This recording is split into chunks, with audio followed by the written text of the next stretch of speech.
talk a little bit now. We'll continue talking about Tachnun. The paragraph that we say towards the bottom of the page, after we said we hit our chest, we said yesterday we talked about Kela Reis, the introduction to the 13 attributes of mercy. Then we went from there into the 13 attributes of mercy, which we haven't been saying because we're not together with a minion. And then afterwards, on the bottom of that page, which is what page here? Maybe I'll bring it up if we get a visual. But the bottom of the page is a paragraph from Psalms. It's actually Psalm 25. And Psalm 25 is what we say with Nefilat Apayim. Nefilat Apayim, I'm not going to bring it up. Nefilat Apayim is literally means falling on your face. And that's, as the Arizal teaches from Kabbalah, that after the Amida, it's appropriate to fall on your face. That's why we had introduced this whole concept of saying Tachnun right after the Amida. And so literally, when a person is really begging God for forgiveness and really is sincere and pleading and beseeching God and groveling at God's footstool, as it were, he falls on his face.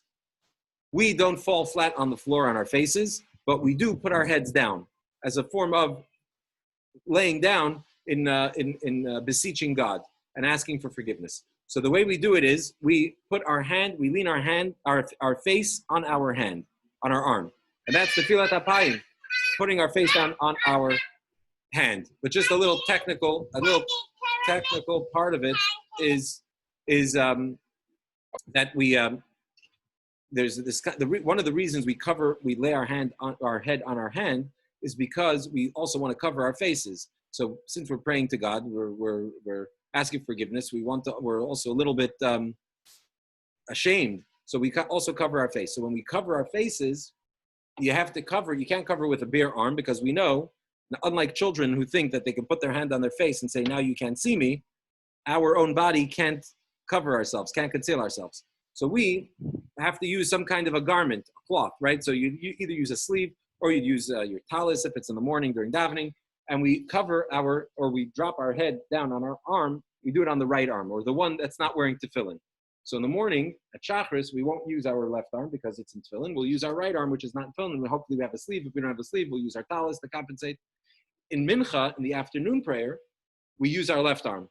Since it's not in tefillin, we can cover our faces with our left arm. So that's a little technical aspect of Psalm 25. Now, in Psalm 25, also, you'll notice that it's actually alphabetical order. That psalm is a prayer written in alphabetical order, minus 3 of the Hebrew alphabet. The 3 letters that are missing, you guys can do a little word search if you want to take a look. So all of the verses in Psalm 25, we also add another verse at the end in addition to Psalm 25, but all of the verses of Psalm 25 go in alphabetical order. The 3 letters that are missing are Beis, Vav, and Kuf. The letters Beis, Vav, and Kuf. So you're not going to find verses in Psalm 25 that start with the letters Beis, Vav, and Kuf. And one of the reasons for that is just as Beis, Vav, and Kuf are missing from this psalm, one who recites the psalm regularly will also be missing from a certain place known as purgatory. Gehinom, known as hell or purgatory, is the numerical value of Beis, Vav, Kuf. The numerical value of that word is 108. And that is the sum total of Beis, Vav, Kuf is also 108. So that's why it's missing from that psalm. I'll just conclude this little part. I wanted to get to the Thursday editions, but I guess we'll do that maybe tomorrow.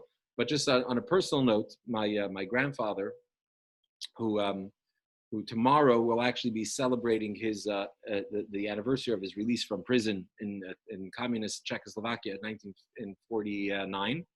So when he was in prison, he'd written some notes. He had some little scraps of paper, and he wrote notes, and we have those notes where he wrote, asking God to release him from prison, and saying that when he's released from prison, he resolves to do a certain certain things every day as a thanks to God.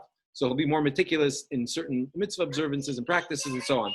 And he actually wrote it with an acronym of his name. So he wrote his name out, and every one of his letters of his name, he spelled another resolution he wanted to take upon himself. One of the things he had resolved to take upon himself was to recite Psalm 25 every day, which is interesting. Every day for the rest of his life, Psalm 25. So I don't know if if he thought of Psalm 25 because it's a psalm of sort of penitence, and he was, wants to repent, ask, get God to forgive him and to therefore release him from prison for whatever, or forgive him, he wasn't in prison for any sins.